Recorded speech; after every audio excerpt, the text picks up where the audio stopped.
Anderson Cooper, AC 360, CNN weeknights 10 Eastern.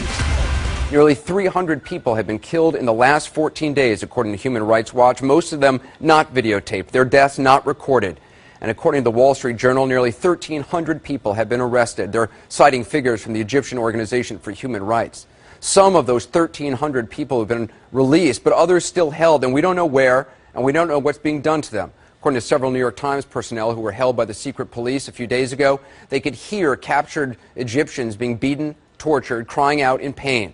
That is the truth of the Mubarak regime. They have blood on their hands, and the question tonight, are they really going to change for themselves? You're going to hear from our reporters on the ground in a moment, also in Washington, and we'll talk to Mohammed al-Baradei, a leading opposition figure. But we begin, as always, tonight, keeping them honest. And tonight we begin by focusing on the lies the Egyptian government continues to tell. Now, I know lies is a strong word. It's one we rarely use. We talk about different facts, but we can't think of another word right now to describe what the Egyptian government has been saying, because what they've been saying is the direct opposite of what they have been doing. The lies go back years, decades, of course, but we want to just focus on some of the ones we've heard in the last few days. The new vice president of Egypt, this man, Omar Suleiman, has for years been Mubarak's closest henchman, running his intelligence service. Now, he says his government has accepted many of the protesters' complaints. He says they're reaching out to opposition leaders. But while he was saying that, literally while his lips were moving and saying those things on Egyptian television and on ABC News, his secret police were still arresting opposition figures. Thugs burst into the offices of human rights organizations, trashing the places, arresting a number of human rights monitors. And there has been absolutely no transparency about what the Egyptian government is doing right now, other than a few awkward photo ops on Egyptian government-controlled television. The Egyptian government has denied any involvement in these kind of attacks by mobs on peaceful demonstrators and reporters. They say they have no idea how these things happen. But the Egyptian military stood there and let it happen. I saw that with my own eyes. We all saw that. And when they realized the protesters could not be beaten back by mobs and reporters would continue working, the military suddenly stepped in. And with a few rolls of concertina wire and a few shots in the air, they suddenly were able to keep the mobs at bay. The Egyptian government says the military didn't want to choose sides, but the truth is they did choose sides. They searched peaceful demonstrators entering Liberation Square for days, but made no efforts to search or calm angry pro-Mubarak mobs as they descended on Liberation Square. Even while the government was insisting that journalists were welcome to report freely in Egypt, at the end of last week, we now learned that from the International Committee to Protect Journalists, 26 journalists have been detained since the end of last week, since Friday.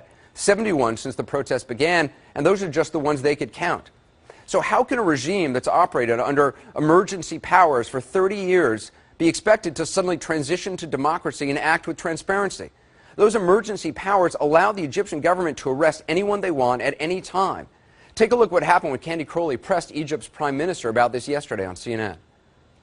Mr. Prime Minister, our reporters on the scene in Cairo tell us that while you negotiate about a democratic process, there are still arrests of local and international human rights activists as well as journalists. Why are you arresting them? No, I didn't understand you. I didn't understand you, frankly. We are told that you are arresting human rights activists and journalists. Why? No, I don't hear well. I don't hear well now. Suddenly sound problems developed. He couldn't hear. A few moments later, Candy tried again. Let me ask you about arrests by the military police. Why are they arresting arrests? About what?